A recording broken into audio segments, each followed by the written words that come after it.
Hello students, आज के video में एसएससी जीडी जो अपकमिंग एग्ज़ाम है उसके अगला प्रैक्टिस सेट लेके आए हैं और इस वीडियो में आपके एग्ज़ाम के लिए कुछ क्वेश्चन काफ़ी महत्वपूर्ण सिद्ध हो सकते हैं। वीडियो स्टार्ट करते हैं और पहले क्वेश्चन को देखते हैं।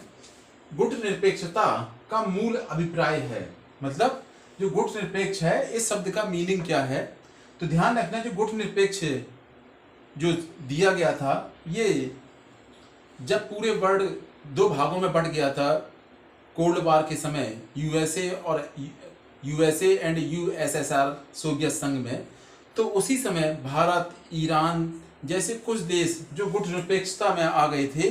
तो इसका गुट निरपेक्षता का मतलब क्या है? शक्ति गुटों के प्रति तटस्थ, ना हम यूएस के साथ हैं ना हम यूएसएसआर यानी कि उस समय के सोवियत संघ के साथ हैं। हम ना इनकी तरफ हैं ना इनकी तरफ हैं, ठीक है। तो वही गुट निरपेक्षता था। अगला, भारत के गणतंत्रीय दल की स्थापना की है। तो जो भारत का गणतंत्रीय दल है, गणतंत्रीय सिस्टम है, इसके बारे में पहली बार कहाँ किसने बताया था? तो बताना आप लोग, डॉक्टर बी.आर. अम्बेडकर ने, ठीक है। जैसे आपको मालूम है कि भारत क्या है, गणतंत्र है, रिपब्लिक है, तो इसके बारे में सिफारिश पहली बार किसने की थी? Doctor B R. अम्बेडकर ने, ठीक है। अगला, उच्च न्यायालय की पहली महिला मुख्य न्यायाधीश कौन थी? हाई कोर्ट की पहली लेडी चीफ जस्टिस कौन थी? ध्यान रखना, जस्टिस लीला सेठ, ये भारत की किसी भी हाई कोर्ट की पहली लेडी जस्टिस थी, चीफ जस्टिस थी। कौन? जस्टिस लीला सेठ। ये कहाँ की थी? ये हिमाचल प्रदेश जो अपनी हाई कोर्ट है वहां की ये पहली, वहां पे बनी थी पहली भारत की महिला चीफ जस्टिस। कब बनी थी? 1991 में, ठीक है। जस्टिस लीला सेठ किसी भी हाई कोर्ट की पहली चीफ जस्टिस हुई थी। कहां की थी? ये हिमाचल प्रदेश की, ठीक है। अगला क्वेश्चन, जो भारतीय संविधान की प्रस्तावना है वहां से है, प्रस्तावना के अनुसार सबसे प्रमुख हैं। तो भारत में सबसे प्रमुख है किसको बताया गया है? तो प्रस्तावना के अकॉर्डिंग भारत में जो सबसे प्रमुख है, जिसके पास शासन की संपूर्ण शक्ति है, वो कौन है? वो है भारत के नागरिक। ये चीज ध्यान रखना कि भारतीय संविधान की जो प्रस्तावना है उसमें सर्वोच्च किसको बताया गया है? भारत के आम नागरिकों को बताया गया है। आगे देखते हैं। अगला question, Nagarjuna Sagar dam project है। जो नागार्जुन सागर डैम प्रोजेक्ट है वो किस रिवर पर है? तो ध्यान रखना, काफी बार एग्जाम में आया है, रिपीटेड क्वेश्चन है। नागार्जुन सागर जो डैम प्रोजेक्ट है वो हमारा कृष्णा नदी पर है, कृष्णा रिवर पर है, आंध्र प्रदेश में है, ठीक है। काफी बार मैं कह रहा हूँ काफी बार एग्जाम में आया और ये इंपॉर्टेंट भी काफी है, नागार्जुन सागर डैम प्रोजेक्ट, ठीक है। इसके अलावा नेक्स्ट क्वेश्चन, स्टेनलेस स्टील, जो हमारे स्टेनलेस स्टील है, जो आजकल हमारे किचन में जो बर्तन यूज होते हैं, जो स्टील होती है वो कौन सी है? Stainless steel. ये एक टाइप की मिश्रित धातु है, मिक्स मेटल है। तो इसमें कौन कौन सी मेटल मिक्स की जाती है? तो ध्यान रखना, आयरन, क्रोमियम और निकेल, ठीक है। ये ध्यान रखना, आयरन, क्रोमियम और निकेल से ही हमारी क्या बनती है? स्टेनलेस स्टील बनती है, मतलब इसमें जंग नहीं लगती है, स्टेनलेस स्टील, ठीक है। अगला क्वेश्चन है, हिस्ट्री से लिया है। चौरा चौरी कांड के बाद गांधी जी ने स्थगित किया था। ये चौरा चौरी कांड हुआ था भारतीय इतिहास में, ये कब हुआ था? डेट भी इसकी आप लोग याद कर लेना। ये 1922 में हुआ था, ठीक है, 1922 में हुआ था ये केस। और जब ये घटना घटित हुई थी तो इस घटना के बाद महात्मा गांधी ने क्या किया था? असहयोग, नॉन कॉपरेट जो उनका आंदोलन चल रहा था उसको उन्होंने कैंसिल कर दिया था, स्थगित कर दिया था, ठीक है। असहयोग आंदोलन को उन्होंने स्थगित कर दिया था महात्मा गांधी ने चौरा के चौरी केस के बाद, ठीक है। अगला क्वेश्चन, सबसे पहले भारतीय जिन्होंने नोबेल पुरस्कार जिनको मिला था, तो ध्यान रखना, पहले इंडियन जिनको नोबेल पुरस्कार मिला था वो कौन थे? रविन्द्रनाथ टैगोर। इनको ये अवार्ड कब मिला था? 1913 में। जो उनकी रचना थी गीतांजलि, ठीक है, जिससे अपना नेशनल एंथम भी लिया गया है, जन गण मन अधिनायक, ठीक है। तो वो उसी गीतांजलि रचना के लिए 1930 में पहले इंडियन थे रविन्द्रनाथ टैगोर, जिनको नोबेल पुरस्कार मिला था।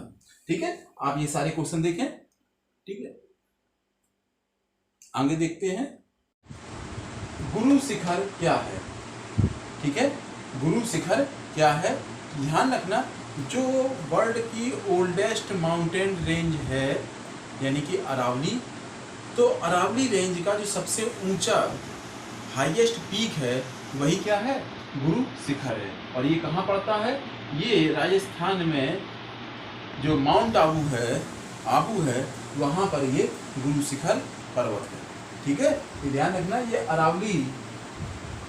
जो अरावली रेंज है उसकी हाईएस्ट पीक है गुरु शिखर। नेक्स्ट, ज्वारी वन का अन्य नाम है। ज्वारी वन आप लोग समझे होंगे, जहाँ पर जो टाइड्स ज्यादा आते हैं तो उस क्षेत्र में जो फॉरेस्ट पाए जाते हैं उन्हीं को कहते हैं ज्वारी वन। इनको हम दूसरे किस नाम से जानते हैं? काफी महत्वपूर्ण है, एग्जाम में कई बार पूछा गया है। क्या कहते हैं उसको? मैंग्रोव वन, मैंगो फॉरेस्ट है। ठीक है, एग्जामिनर इस टाइप से भी पूछ सकता है कि खारे पानी, क्योंकि जहां पर जहां पर टाइड्स आएंगे तो उसका मतलब समुद्र का पानी वहां ऊपर तक चढ़ के आएगा जब हाई टाइड्स आते हैं।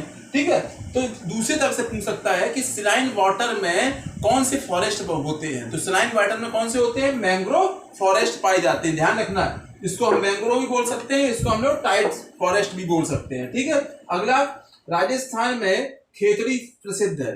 काफी बार एग्जाम में पूछा गया है खेतड़ी के बारे में, बहुत बार इसको पूछा गया है कि खेतड़ी किस चीज के लिए फेमस है। तो ध्यान रखना, खेतड़ी हमारा राजस्थान पड़ता है। एक तो यही क्वेश्चन में आ गया है, तो ये भी ध्यान रखेंगे, खेतड़ी कहां पर पड़ता है? राजस्थान पड़ता है। और ये तांबे की खदान है। तांबे मतलब कॉपर, जो कॉपर मेटल होती है उसका ये माइनिंग एरिया के लिए काफी फेमस है इंडिया में। कौन? खेतड़ी।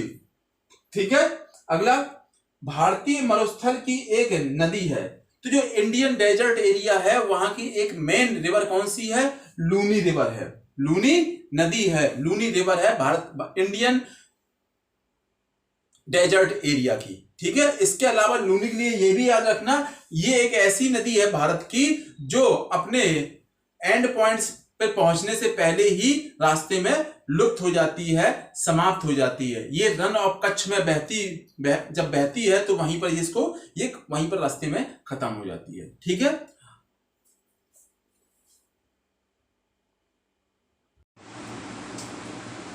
भारत में न्यूनतम मजदूरी अधिनियम लागू किया गया।